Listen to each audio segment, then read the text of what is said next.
Les podcasts du Figaro. Nous sommes en 1780 sous Louis XVI. À Paris, au jardin du Palais Royal, un homme de 40 ans déambule sous les arcades. Il est souriant, il a l'air bienveillant, malicieux. Il s'appelle Louis-Sébastien Mercier. Cet homme, ce qu'il aime dans la vie, c'est regarder vivre ses contemporains. Il prend des notes à ce sujet et il en fait des livres. Tout l'intéresse. C'est le modèle du badaud qui fait son miel de tout ce qu'il voit.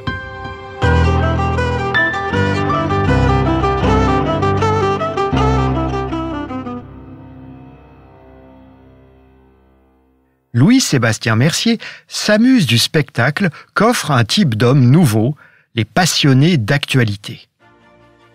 L'opinion publique compte de plus en plus depuis le milieu du XVIIIe siècle. Chacun veut juger de tout désormais. Écoutons Mercier décrire les causeurs qu'il voit dans les cafés.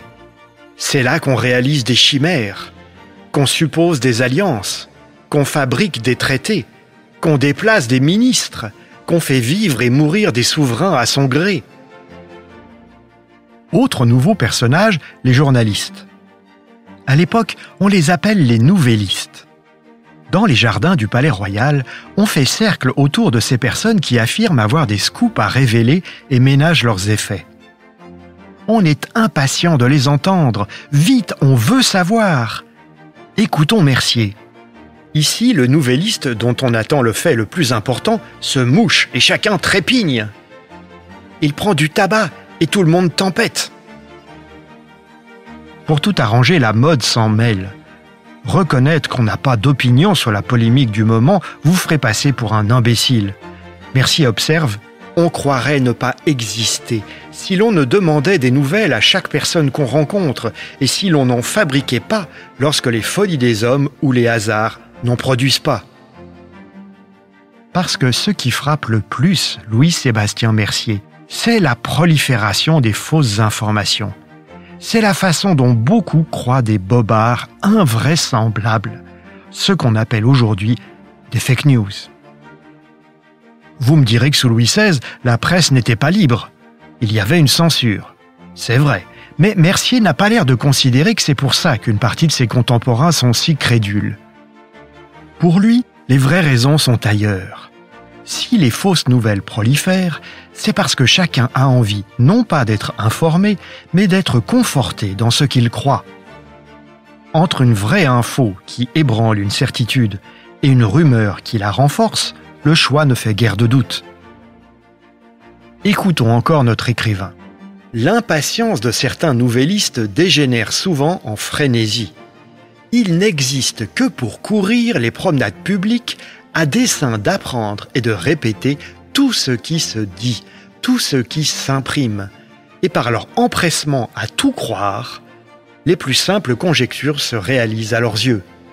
Je connais un homme qui se plaît singulièrement à imaginer des nouvelles par la raison qu'elles courent sur le champ et qu'elles lui reviennent quelques jours après comme étant de la plus grande vérité. Combien, d'après cela, ne faut-il pas se méfier des on-dit ? C'est dans les tableaux de Paris qu'on trouve ces observations, un livre publié en 1781. Et le commentaire de l'actualité ou des rumeurs ne s'arrête jamais. Mercier observe, la crédulité des nouvellistes serait sans doute une chose inconcevable si l'on ne savait pas qu'il leur faut des nouvelles à tout instant pour les faire vivre. C'est l'histoire d'un grand mangeur qui avale et qui digère tout ce qu'on lui donne. On dirait une définition d'Internet. Alors que faire ? Est-ce qu'il faut des lois pour réprimer les fausses nouvelles ? Mercier aime trop la liberté pour être de cet avis.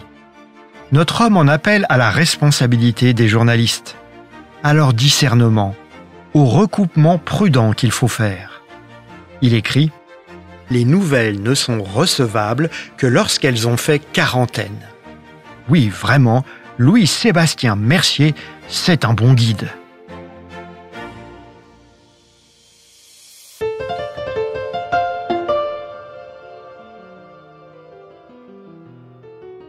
Merci d'avoir écouté ce podcast.